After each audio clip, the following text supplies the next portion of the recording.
We were told for purpose of expediency and convenience, we don't need IBC. But remember, Mr. William Ruto's memo to Parliament, he indicated that he had sought clearance from IBC. Then I did ask in court. IBC.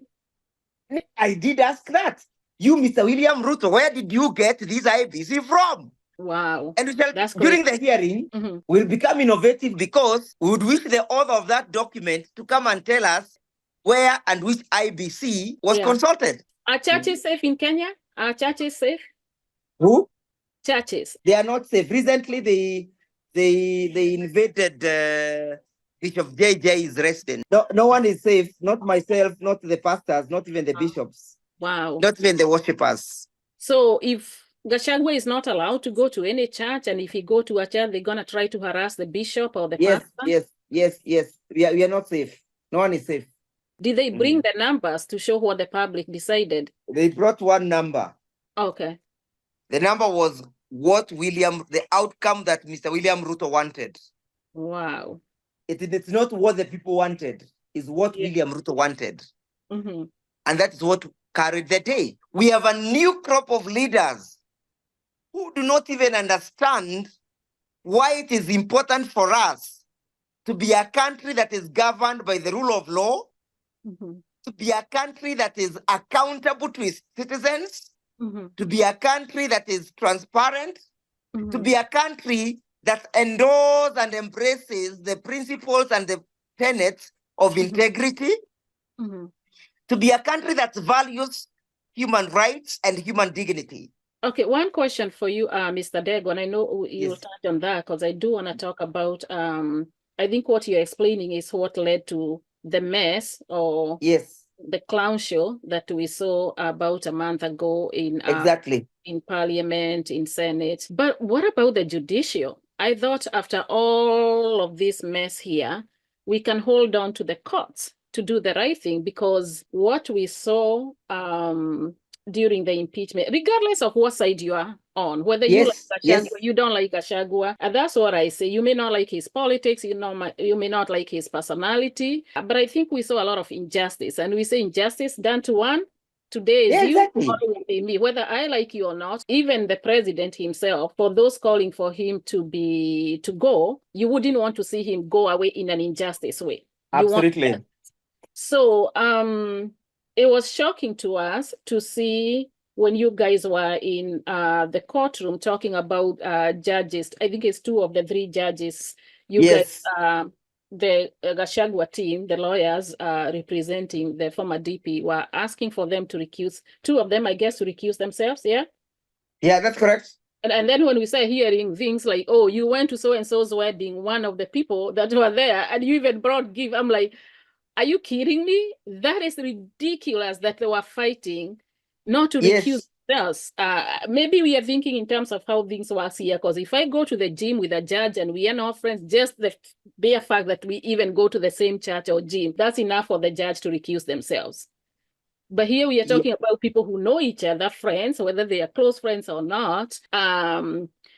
I think the most frustrating part of it, we knew what was probably going to happen in Parliament, the political show part of it, but we were not expecting to see the same thing in the judicial. I must thank you, Liz, for expressing concerns on what is happening here in Kenya. And I'll begin by saying candidly that whatever is happening here in Kenya is something that people must get worried about. And I would not shy off to say that the tragedy in Kenya is that the person at the helm, Mr. William Ruto, does not believe in the Constitution. That's sad. He did not even vote for it and support it. From the very beginning. Always keep on saying, from the very beginning. And I keep on saying, I always think that William Ruto has never read this Constitution, even a single clause. Mr. William Ruto was swore to defend a document that he has never read, a document he does not like, a document that he feels restricts him. That is why you realize, Liz, that despite the Constitution speaking about the independence of the judiciary, in real sense, you realize that the judiciary has been infiltrated. Remember, there's a time he had a serious onslaught on the judiciary, crying out loud to anybody who bothers to listen to hear. Oh, the judiciary is corrupt. Oh, until he initiated a meeting between himself and the current Chief Justice. And when the Chief Justice met Mr. William Ruto in State House, again, we had another nosedive. Wait, there's no wall? There's no wall that separates the president and the judiciary, so that the judiciary is independent? There is a very clear wall that Kenyans created in our constitution about the independence of the judiciary. But he doesn't care. He doesn't care. I have a question for you. Can the Chief Justice, if they are summoned to go to the the State House, can they refuse and not be in any type of there not be any type of repercussion? When we had the Chief Justice Emeritus, Dr. Mutunga, the judiciary was working. Okay. When we had the Chief Justice Emeritus Maraga, at least there were serious judicial pronouncements that were coming from our courts because they felt confident, the judges felt protected, the judges felt that the Chief Justice would stand with them in the event of anything. And it is true. Whenever the judiciary was under attack during the time of Chief Justice Mutunga and Chief Justice Maraga, they always came out to defend the judiciary. Okay. But now, when we transited to Chief Justice Martha Koome, there's a bit of laxity in the protection of the independence of the judiciary. So when we came to His Excellency Gachagua's case, and we made out a case that a judge's spouse is an employee of government, not as a result of merits, but as a result of political appointment. Yeah. The judge could not agree with us. But were they the same 3 judges that were also deciding whether they should recuse themselves or not? Yes. Or is it another branch of the judiciary? No. It's the same judges who are now making a determination whether they need to recuse themselves or not. And they are the ones who made the conclusion that, according to us, we don't need to recuse ourselves. Yes. A recusal application is a challenge against that particular judicial officer. Yeah. And then upon admitting that challenge, the judge who is facing that particular challenge has to decide whether he feels legally obliged to recuse or not to recuse. Mr. Ndegwa, but this is what most of these politicians have done, and we keep recycling them over and over. I mean, like I said earlier, there were people who I used to see in politics when I was still in school, in high school, and many, many years later, they are still the same people we are recycling. The 2 questions I have to ask you, and then I'll let you go, is where are we as far as former DP's case? Are you still in court? And if you're still in court, what are you looking for? Is that now sealed and it's a done case? 2, are you trying to get into politics yourself? Because I've seen you around with Kalonzo Musyoka, Kijana Wamalwa, and the former governor Waitito. I've seen you a few weeks, and I know you guys are telling people to rally behind Kalonzo Musyoka. Have the people of the mountain declared who they want their candidate for 2027 to be, either Kalonzo Musyoka, or are they waiting to hear from former DP? But why should we recycle the same politicians? Thank you. I must say that the case of the deputy president is still on. Okay. And we are looking forward to making sure that the impeachment findings are quashed. Okay. And that because it was unlawfully and unconstitutionally done, that orders of reinstatement are issued by the court. Oh, for him to be reinstated? The court said that they are able to reverse anything that has been done. Okay. The court said that it has teeth and it can bite. How are you, Mr. Ndegwa? Very well. You are not an easy person to get. I know time is very scarce. We have too much on our plate. Okay. You know, we are trying to fend for ourselves, fend for the family, and also redeem this country. Okay. But God is gracious. We are able to deal with it. You can only do what you can, and I think you are doing an amazing, amazing, amazing job. I actually follow you on Twitter, so I know everything you post. Yes. My Twitter handle is toxic.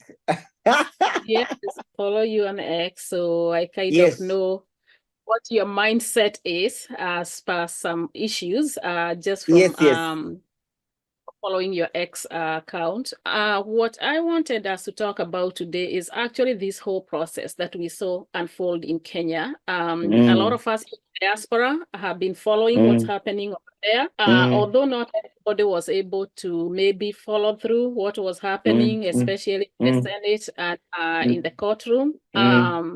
Personally, I was able to follow most of it.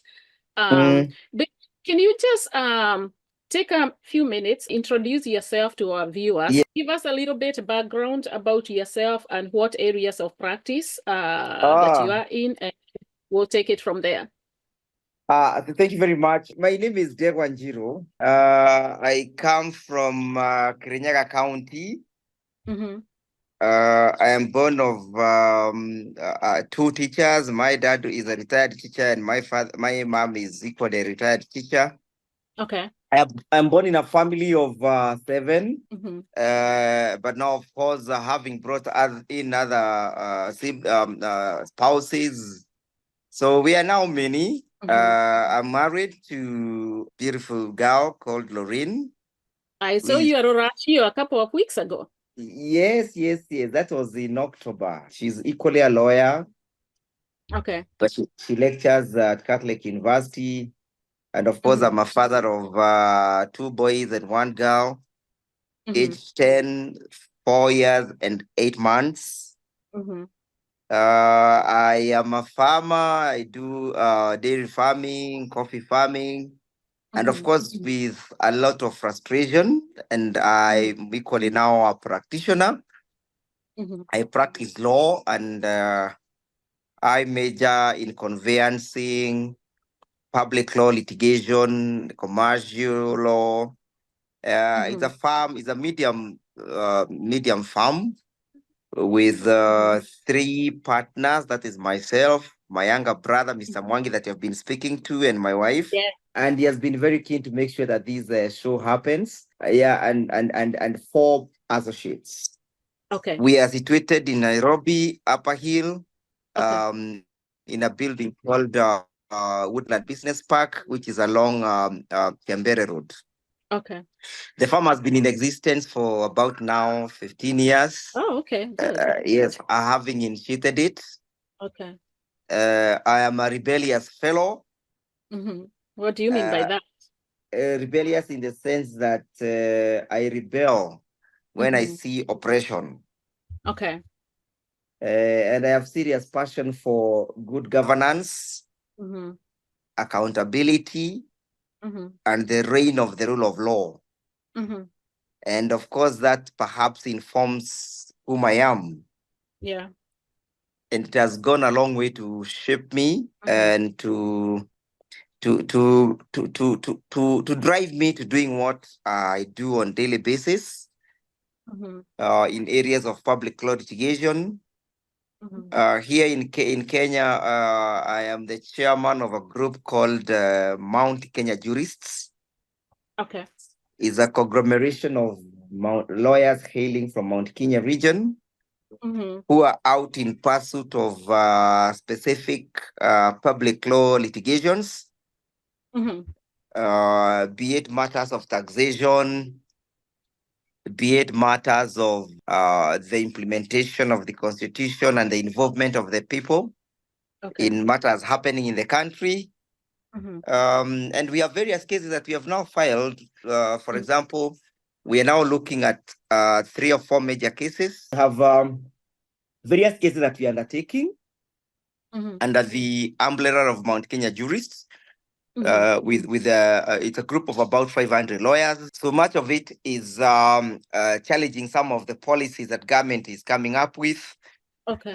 For example, the sale of the airport to Adani. Yeah.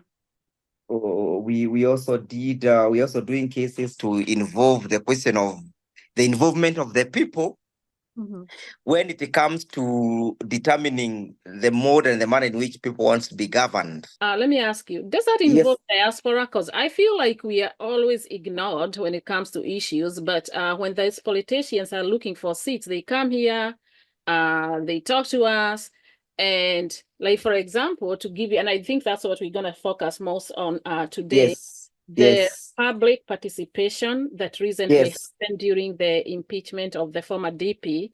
I would have thought that those of us in diaspora, the embassies would plan for whoever can go, consulate, embassy, but we were just ignored. Our voices were like irrelevant, but yet we play a part when it comes to like voting and maybe even talking to people back at home about what we think and who should be voted. We were just, are we not Kenyans? Why didn't we have a public participation ourselves, even via Zoom or something? You're right on that. And the tragedy that we are facing in this country is that we have a constitution, a very progressive constitution, one of the best constitution, I think, here in Africa, maybe ranking second from the South African constitution. But we have a major problem in the sense that the document has majorly been ignored. We are not passionate enough to see to it that the constitution is implemented as enacted. You know, when we all promulgated this constitution in 2010, we were enthusiastic that we shall realize progressively some of the promises that the constitution has promised us and some of the gains. But you know, the country ran or fell into a tragedy in the sense that the initiators of the constitution were not the initial implementers. That is to say that the constitution having been fought by those individuals who are in the forefront of the first liberation. Are you talking about people like Akina Matiba, Akina Rubia, that generation? Akina Martha Karua, Akina Kibaki, Akina Kiraito Murungi. They majorly ushered in the constitution, but they were not the implementers. You remember, the constitution is majorly implemented by the executive and the arms of government created therein. For example, the legislature and the judiciary.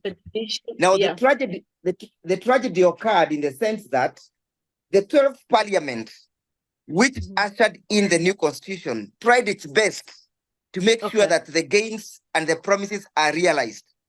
But remember, the 12th Parliament was a transitional parliament. Sorry, I think the 11th Parliament. It was a transitional parliament. What happened is that the 12th Parliament tried its best to make sure that the constitution was, or the roadmap towards its realization and implementation was in place. But remember, the 11th Parliament was a transitional parliament. The parliament that was there between 2007 to 2012, during Kibaki 2. Remember, that is the parliament that brought forth the new constitution in 2010. So this parliament was the 11th Parliament, which I said was a transitional parliament. So by the time it was exiting in 2012, we had not succeeded in bringing into or putting into place various institutions and mechanisms that were to midwife the implementation of the constitution. So when Uhuru came, he struggled a lot to make sure that the document is implemented, but it was being implemented in a transitional process. Remember, President Uhuru was the first president to ever attempt to implement this constitution in its fullest. But let me ask you though, I hear what you're saying about Uhuru being the first president to be in a government that is trying now to work with this new constitution. But these politicians, I've been here for a long time. But some of these politicians, I used to see them even when I was in high school. So there are still some of the people who are there that are from this new constitution. So why were they struggling or not able to implement it, to implement the new constitution and make it work? Remember, when we enacted this constitution, we created a commission that was called constitutional Commission for Constitutional Implementation, which was headed by the son to Charles Nyachai, the former judge to East Africa Court of Justice. Okay. But it had a lifetime of, I think, 3 years to implement or to midwife the implementation of the new constitution. Okay. Then the rest was left to the 12th parliament to implement. And then Uhuru struggled with the 12th parliament to implement the constitution and also to run devolution. Devolution having been a very new concept, we created almost a two-tier government. We also created a two-tier parliament, that is the Senate and the National Assembly, with the Senate having the exclusive functions of protecting the counties. So what happened during this transition? We lost the majority of the individuals who had the idea of the constitutional implementation, because some of them went to become governors, others went to become senators, and others, of course, lost their elections. Let me ask you a question. Yes. This constitution, were these politicians who were sitting down and forming this new constitution, and these politicians who are saying after that they went to become governors and senators, or who are these people? I know you did talk about Nyachai's son. Yeah. Was this body independent? Yeah, it was a commission. It was actually a commission that was created under the constitution, but had a lifeline of 3 years. Okay. To midwife the implementation of the constitution. Gotcha. And of course, basically, by the time you were coming to elections in 2013, the commission's time had expired and had been disbanded. Okay. So the process of the implementation was exclusively left to Parliament, the National Assembly, the Senate, and the Executive, without any person trying to midwife the process. Okay. And remember, the new constitution came with a very serious paradigm shift, both in terms of our constitutional organs, that is Parliament, the National Assembly, the Senate, and the Executive, the county governments, and other constitutional commissions and constitutional organs. Okay. All of them struggling to exist, in the sense that they were all new, with a new government, having to implement new policies and new laws. So in between there, we lost the track of the implementation of the constitution.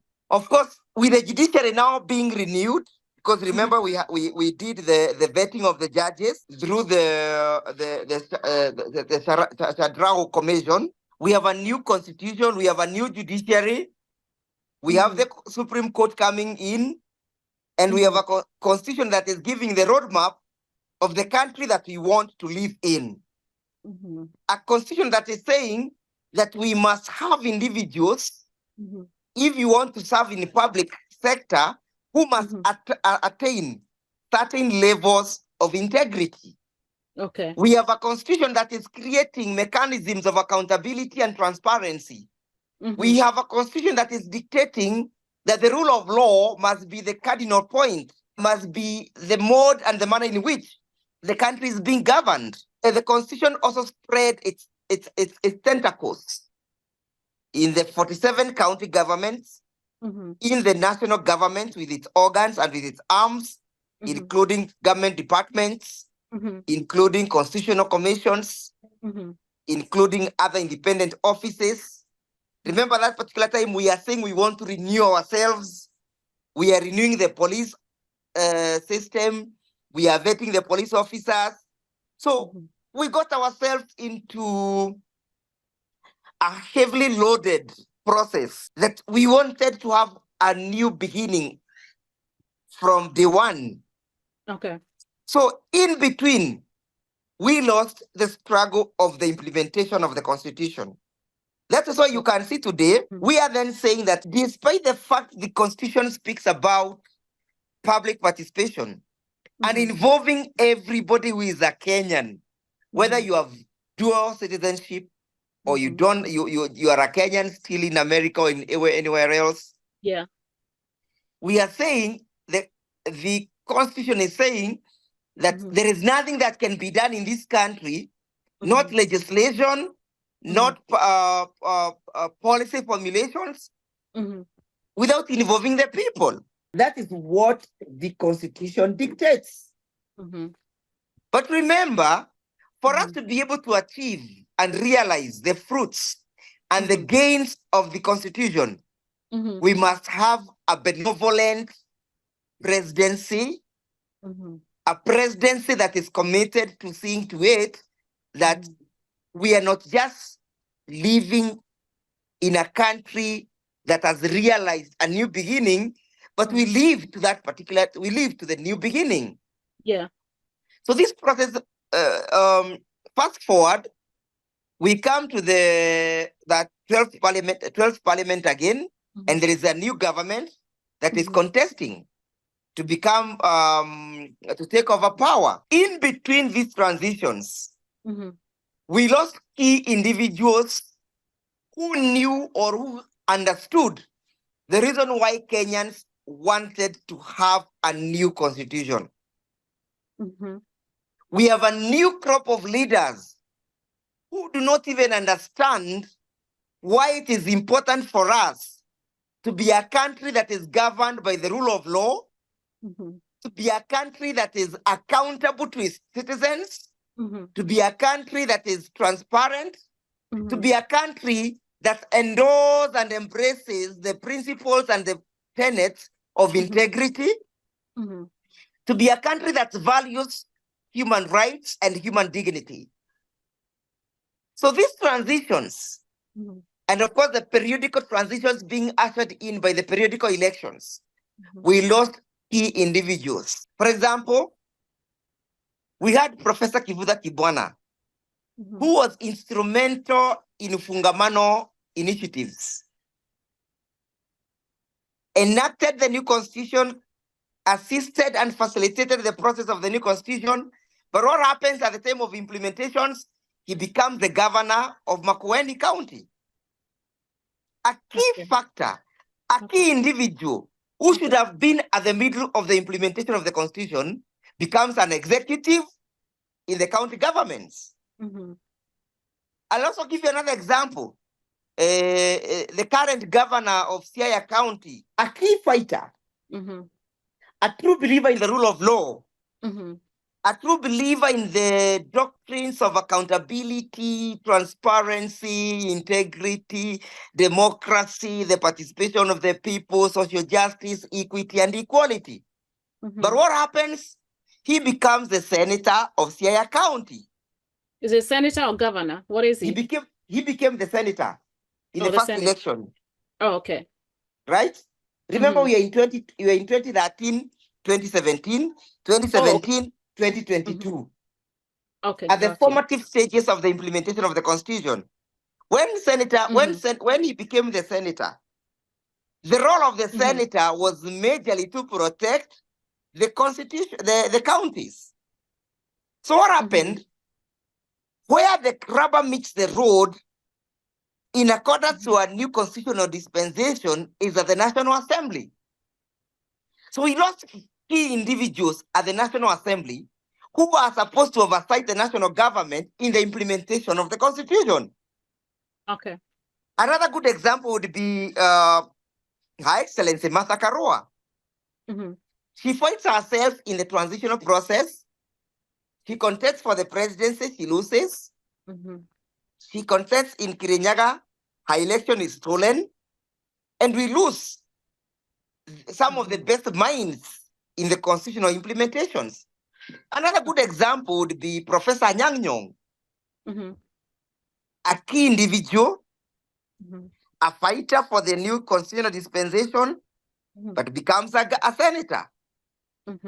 So we lost key individuals, and in their replacement, their replacement in the National Assembly is done or they are replaced in the National Assembly by individuals who do not believe that the constitution must have, the country must have a good constitution for it to progress politically, economically, and socially. So all those key factors, we lost them. And another good example would be my senior counsel, Kireto Murongi, a key factor and a key believer in the rule of law, a fighter for the new constitutional dispensation, but it ends up becoming the senator of Meru County at the time we need him in parliament to implement the constitution. I got you. And he's replaced by moribunds. He's replaced by sycophants. Oh, wow. People who do not understand why we had to struggle for the new constitution. So I was trying to give a brief history of how we have lost the war in the constitutional implementation. Okay, one question for you, Mr. Ndegwa, and I know you'll touch on that because I do want to talk about, I think what you're explaining is what led to the mess or the clown show that we saw about a month ago in in Parliament, in Senate. But what about the judicial? I thought after all of this mess here, we can hold on to the courts to do the right thing, because what we saw during the impeachment, regardless of what side you are on, whether you like Gachagua, you don't like Gachagua, and that's what I say. You may not like his politics, you may not like his personality, but I think we saw a lot of injustice, and we say injustice done to one. Today is you, or me, whether I like you or not. Even the president himself, for those calling for him to go, you wouldn't want to see him go away in an injustice way. Absolutely. So it was shocking to us to see when you guys were in the courtroom talking about judges. I think it's 2 of the 3 judges. You guys, the Gachagua team, the lawyers representing the former DP, were asking for them to recuse. 2 of them, I guess, to recuse themselves. Yeah. Yeah, that's correct. And then when we start hearing things like, "Oh, you went to so and so's wedding," one of the people that were there, and you even brought gift. I'm like, are you kidding me? That is ridiculous that they were fighting not to recuse themselves. Maybe we are thinking in terms of how things work here, because if I go to the gym with a judge and we are not friends, just the bare fact that we even go to the same church or gym, that's enough for the judge to recuse themselves. But here we are talking about people who know each other, friends, whether they are close friends or not. I think the most frustrating part of it, we knew what was probably going to happen in Parliament, the political show part of it, but we were not expecting to see the same thing in the judicial. I think our fears, a lot of people in diaspora, most people, at least the ones I know, is always corruption, security, healthcare, and we've seen all of that unfold in like the last couple of months. We've seen people abducted from their homes. We've seen extrajudicial killings. We've seen these, what are they calling a chief? What are they transition the healthcare system? Yes, they're calling it chief and staff. The Senate, because we saw you. I think you had the KEMSA, is it KEMSA? Yes, the KEMSA witness and the ESTC witness. You were cross-examining him, and we just shocked to hear people saying, "Okay, you are threatened, you felt threatened." Anyway, walk us through for the sake of the people who did not get to see that process, and where are we today? I must thank you, Liz, for expressing concerns on what is happening here in Kenya. And I'll begin by saying candidly that whatever is happening here in Kenya is something that people must get worried about. Yeah. And of course, in my brief synopsis of my opening remarks, I walked you through how we got ourselves to where we are. And I would not shy off to say that the tragedy in Kenya is that the person at the helm, Mr. William Ruto, does not believe in the Constitution.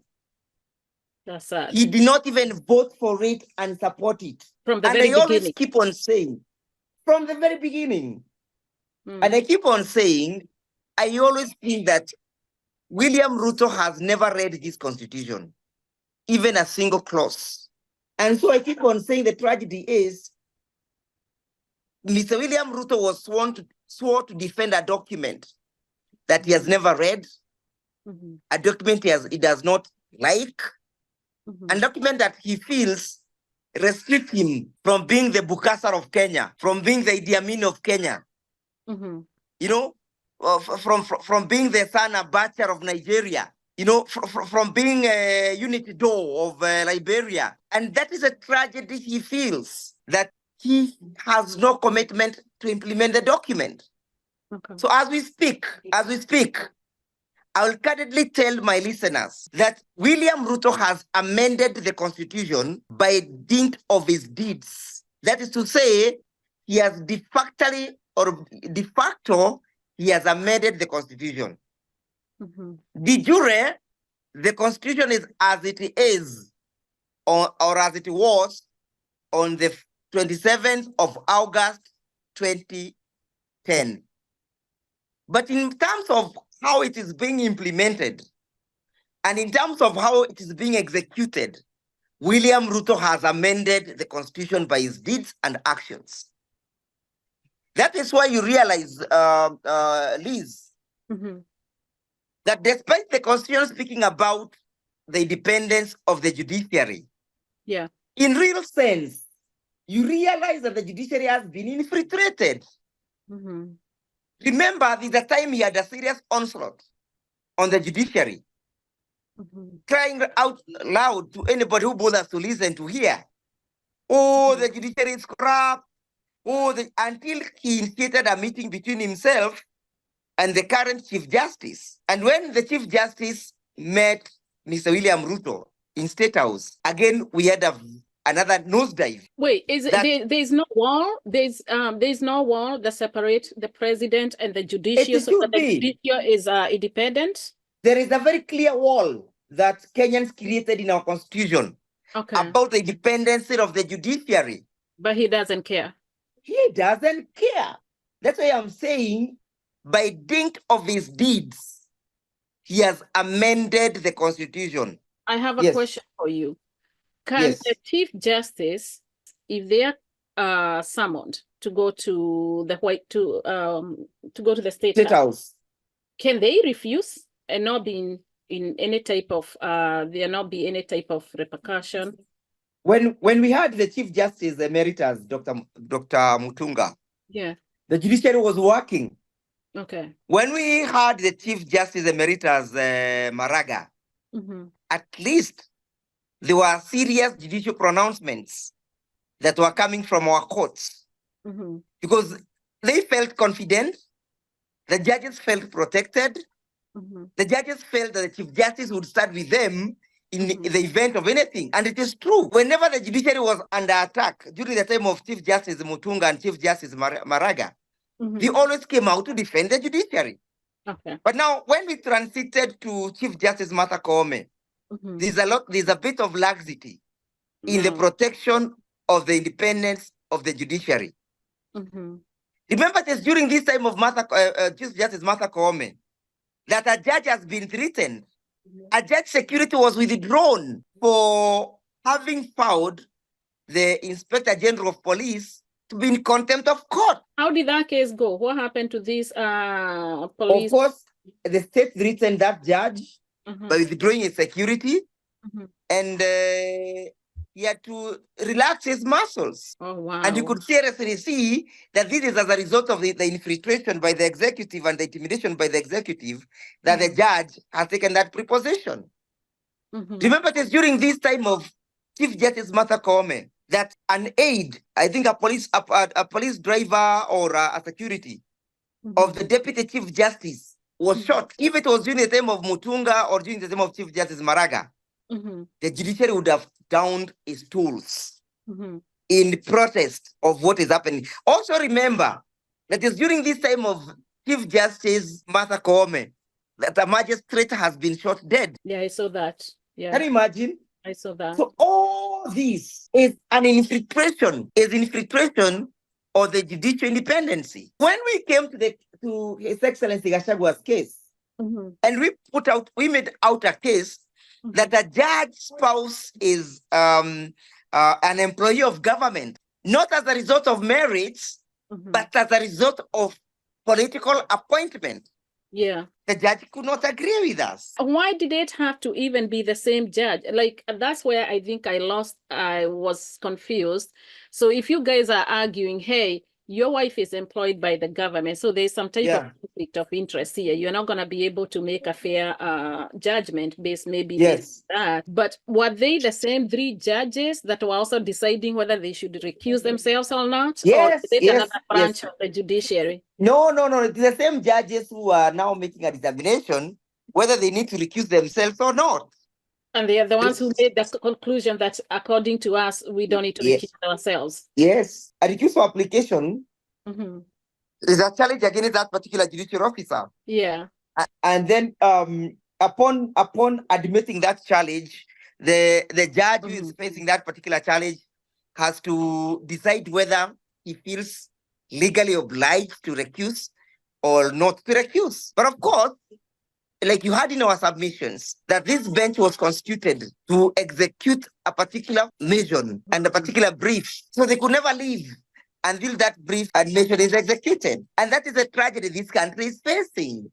A question for you. So it sounds like this judiciary or the court is in cahoots with the government. Then what do we do? Where do people turn to? Because if you can't turn to the judiciary, these people at the parliament, you can't even, that's even like gone case. So what does the Mwananchi do here? May I put it clearly that it's not all the judicial officers who are in bed with government. It's some of them are in bed with government. That include the very top. I may not confirm that with clarity or authority. Yeah. But you must have seen Senior Counsel Ahmed Nasir's tweets indicating or saying we no longer follow jurisprudence, but juris pesa. What does that mean? That it is the money that is influencing and rolling the wheel of justice in our court. And truth be told, we have corruption in our court. And that is a tragedy. But not all judicial officers. There are some judicial officers who are committed to doing that which is right. But I've not even heard the Chief Justice come out clearly and condemning corruption in our courts. Yeah. Instead, what the Chief Justice did and the Supreme Court did, when my friend Ahmed Nasir raised these issues about corruption in our judiciary, what the Supreme Court did was to bar him from ever appearing in the Supreme Court. Really?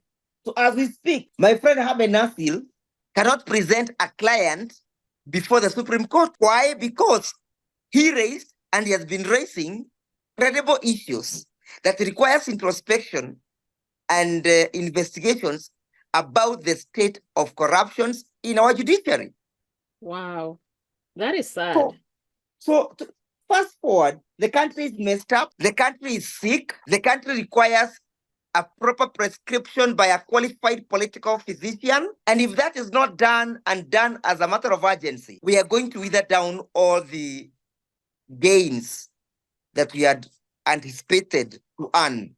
For example, when the members of parliament convened on the 1st of October to vote or to pass a vote as against His Excellency Gachagua, you saw, everybody saw, the world witnessed that it was not about whether he has violated the Constitution or not, but it is whether or not he has lost taste or favor of one person. So we are not being ruled by the rule of law in this country anymore. We are being ruled by the rule of one man. When this man decides to change a well-elaborated and accepted custom of NHIF and decides to bring chaff or teeth or whatever it may be, that must happen. And Parliament will not question. If he decides to sell JKIA as it is now to the Adani Group, And had it not been for Mount Kenya jurists, His Excellency Kalonzo Musyoka, and Eugene Wamalwa, Honorable, who went to court, and the LSK, who went to court to get orders and injunctions against the sale of JKIA, today, JKIA would be under the management of Adani Group. They did not succeed in doing that. No, we are still in court. Okay. The matter is still pending in court. We are still litigating. Okay. We are being led by Senior Counsel Kalonzo Musyoka. Okay. Kibe Mungai, you saw him. Eugene Wamalwa is equally appearing in the same matters. But you remember, our constitution has provided that Parliament must oversight the executive. Yeah. But what is happening? Parliament has become a rubber stamp for the executive. Their work is to sing Hallelujah, Hosanna to William Ruto. We have completely lost it. They are no longer representing the people. And that is why you ask yourself, when they went to impeach His Excellency Rigathi Gachagua, was it not important in pursuit of the representation of the people for them to come and ask us of our views and ask you in the diaspora of your views, whether you're in support of it or not? Yeah. But they cannot do it. And a question for you is, and I do know they did this ridiculous public participation, was the DP supposed to air his side of the story before the public participation? So we have something to weigh, because we only heard what the people in Parliament were saying. Yeah, you only had the accuser. Yes, so they were making their decision. And then also after the public participation, did they bring the numbers to show what the public decided? So it was just like a show, just put a show out there. They brought one number. Okay. The number was the outcome that Mr. William Ruto wanted. Wow. It's not what the people wanted, it's what William Ruto wanted. And that is what carried the day. So if you want to know how our institutions have withered down and how they have broken down, and I am not lamenting. Yeah. But we are all mourning in this country. Look at what happened in Senate. The deputy president appears the first day, the second day, and he falls sick. But nevertheless, they went on to pass a motion to impeach him. Can you clarify that, Wakili Ndegwa? Can you clarify that? Because there was this thing where we kept hearing they had to do it because they had to do it before a certain deadline. No. We were also hearing about a constitution talking about 10 days. A commission should have been formed. Let me clarify. Yes.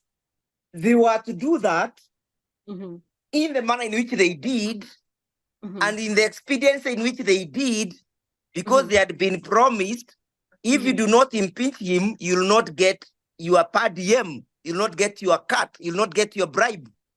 Wow. They had been told, go vote him out, come for your money. That is why they could not even wait one single day for him to get well, or 2 days or 3 days for him to get well and come and defend himself. This money issue, we've heard a lot that money was given. Do we have truth to that? Maybe from the senators that did not vote for him? They kept on saying there. That is how our institutions have withered down. That is a tragedy in this country. That a man can be condemned and hard. Even a chicken thief must be hard. And there was no 10 days limit. The 10 days limit was created as a means of denying His Excellency Rigathi Gachagua his right to be heard. So this constitution has not created 10 days. The 10 days are only applicable where the Senate constitutes a special committee to hear the impeachment. But where the Senate goes and sits as a plenary of the entire House, there is no time limit provided for. And that's why Senior Counsel Moite was asking the Parliament to at least meet on Tuesday to see whether the Deputy President will have recovered. Yes. But Liz, the country, like I said, the country is sick.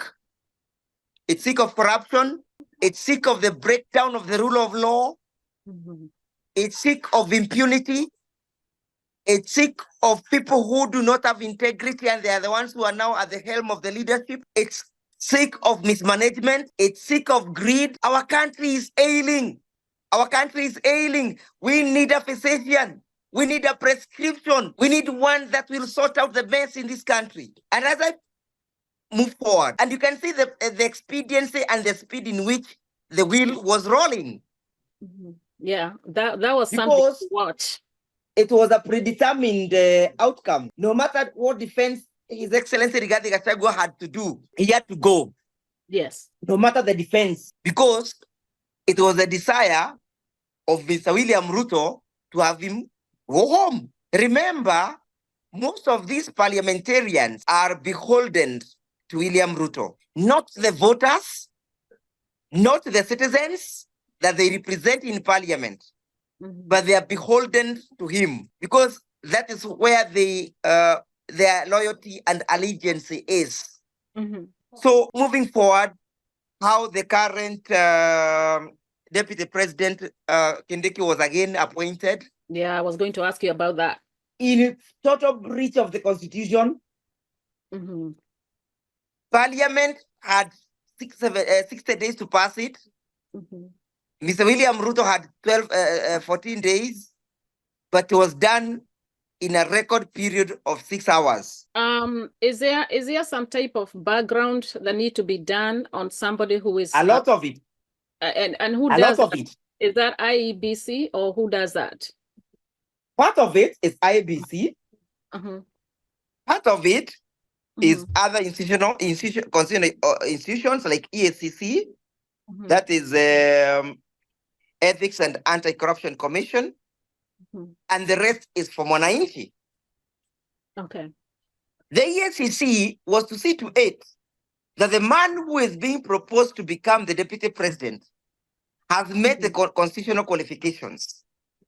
Because in the event anything happens to the president, the deputy president automatically assumes office of the president.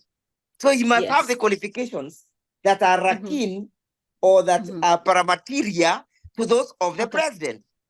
And the only person who can certify that these criteria and qualifications have been met is the IBC.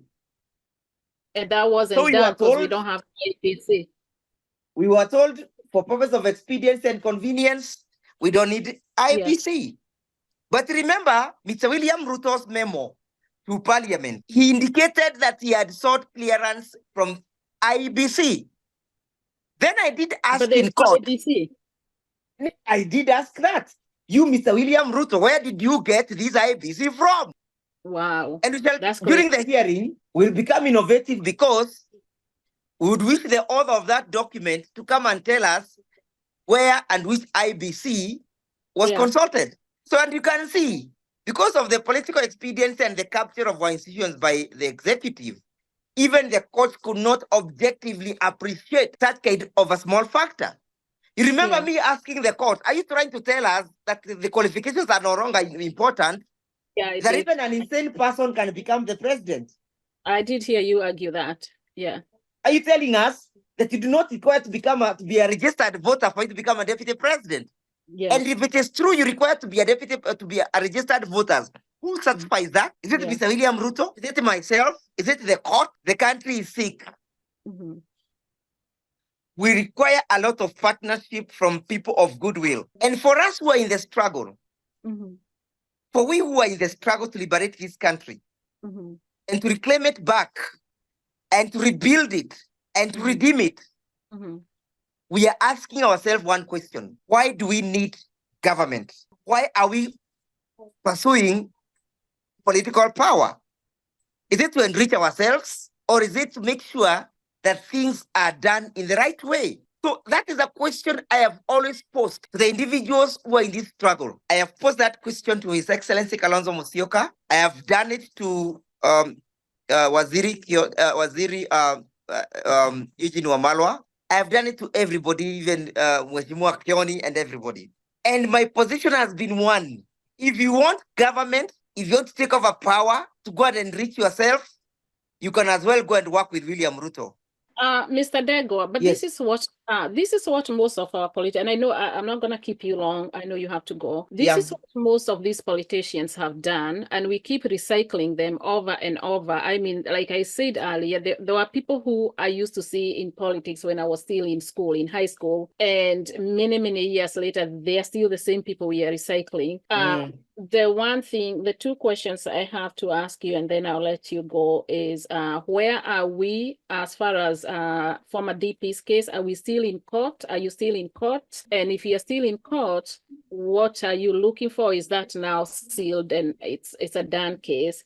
Two, are you trying to get into politics yourself? Because I've seen you around with Kalonzo Musyoka, Kijana Wamalwa, and the former governor Waitito. I've seen you a few weeks, and I know you guys telling people to rally behind Kalonzo Musyoka. Have the people of the mountain declared who they want their candidate for 2027 to be, either Kalonzo Musyoka, or are they waiting to hear from former DP? But why should we recycle the same politicians? And also, what do you guys think we should do here in Diaspora to support? Thank you. I must say that the case of the deputy president is still on. Okay. And we are looking forward to making sure that the impeachment findings are quashed. Okay. And that because it was unlawfully and unconstitutionally done, that orders of reinstatement are issued by the court. Oh, for him to be reinstated? The court said that they are able to reverse anything that has been done. Okay. The court said that it has teeth and it can bite. So we want to have that impeachment quashed. But now given that justice is not blind here, is the same court, you're dealing with the same court that you're trying to fight for the Remember, sorry, I didn't mention this, that we appealed against the refusal, the refusal to recuse. Okay, got you. And we are hoping the Court of Appeal will agree with our preposition that these individuals are biased, that they are not objective, and we hope the Court of Appeal will agree with us. I may not delve into the actual details because of the respect of the court. Yeah. We have appealed against that judgment. We have appealed against them sitting at night and on Saturdays. We have appealed against the decision of the Deputy Chief Justice to allocate this case specifically to these individuals. I do not know where the Chief Justice was. Okay. She has not even come out clearly to say where she was or whether she had delegated these functions to the Deputy Chief Justice.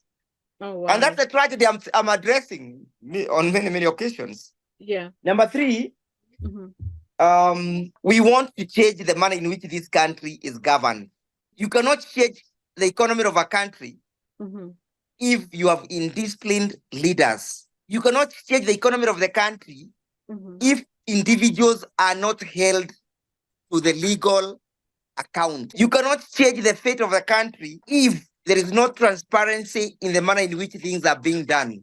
Yeah. You cannot change the country if you're not involving the stakeholders, and these are the citizens. So we want to take government to make sure that things are done in the right perspective. I have advocated that those who want to take government must be committed and must commit themselves to the implementation of the rule of law, because that is where the buck stops.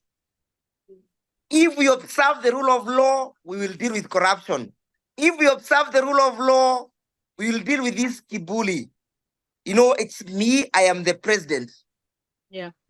You know, wait for your term to come. If you observe and uphold the rule of law, we shall respect the independence of institutions like the judiciary, the National Assembly, the Senate. If we respect the rule of law, the members of parliament will be accountable to the citizens and the people who voted for them and not the president. If we observe the rule of law, we shall have patriotism and commitment towards doing the right things in this country.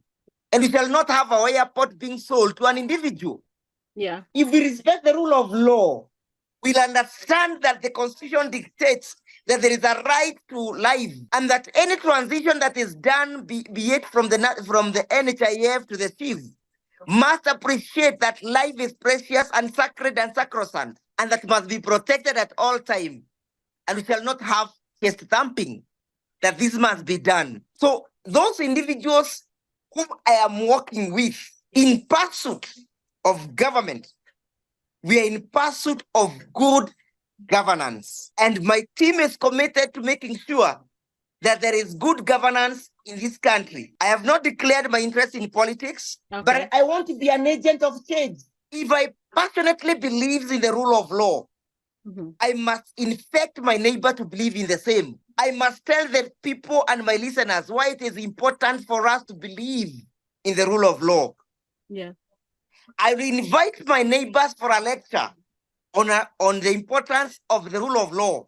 I will appreciate an invitation like this one to address you people on the importance of the rule of law and supporting those individuals who want to implement the rule of law. The rule of law brings in good governance. The rule of law brings in accountability. Yeah.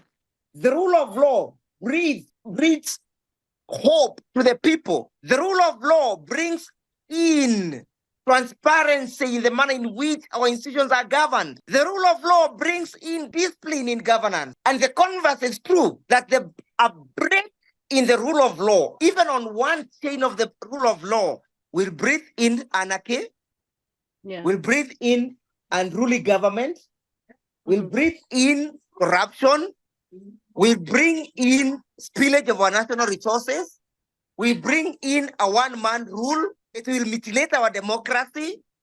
It will mutilate good governance. It will mutilate patriotism. It will mutilate accountability. It will disregard the people's participation at the place of the people in the country. It is going to bring in anarchy. We've seen all the above in the last few months. And that is what you guys have witnessed.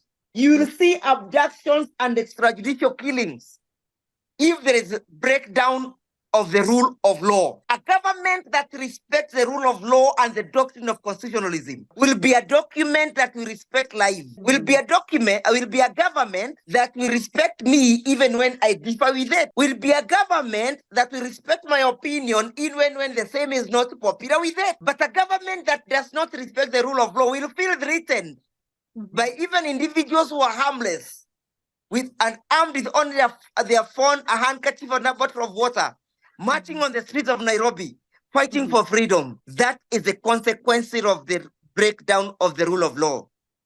But we are saying we shall not tire, we shall not rest. We are asking God to give us the energy, His protection and His mercy to make sure that we restore this country back to where it was. We may not look at our past a lot. We may not ask ourselves whether we must recycle. Because if good people do not want to come out and contest for these positions, and these are the only individuals who are coming, we shall be able to look for the lesser evil among us themselves. But don't we have Gen Zs every day on these X spaces? And I think you've been to some of those spaces in the past. Yes. Prior to you becoming DP Gachagua's attorney. We have Dr. Migona almost every other day on space with some Gen Z. We have Morara Kibaso on the other side. So how do we have Gen Zs doing their own thing?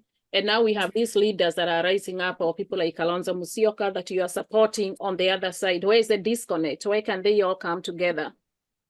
I believe at a particular point X, those people who believe in what we believe in will conglomerate, will meet at a certain point, and we shall all be able to agree on how we are going. Okay. What we want is we want people to keep on pushing for good governance. Okay. From wherever they are. Morara pushes from where he is. We push from where we are. Dr. Miguna pushes from, and he has been very instrumental. Dr. Miguna has been very focused. He has been very focused in pushing for good governance. And I must thank him even in his in absentia. And should you see him, kindly pass my regards to him. I don't see him. He's in Canada. I hear what you're saying. He's been instrumental in. He has been instrumental. So everybody is gonna push from where he or she is, as long as we are pushing for good governance. The more, the merrier. Yeah. Let everybody speak from all corners that Kenya is ailing. The country is sick. The country is being mismanaged.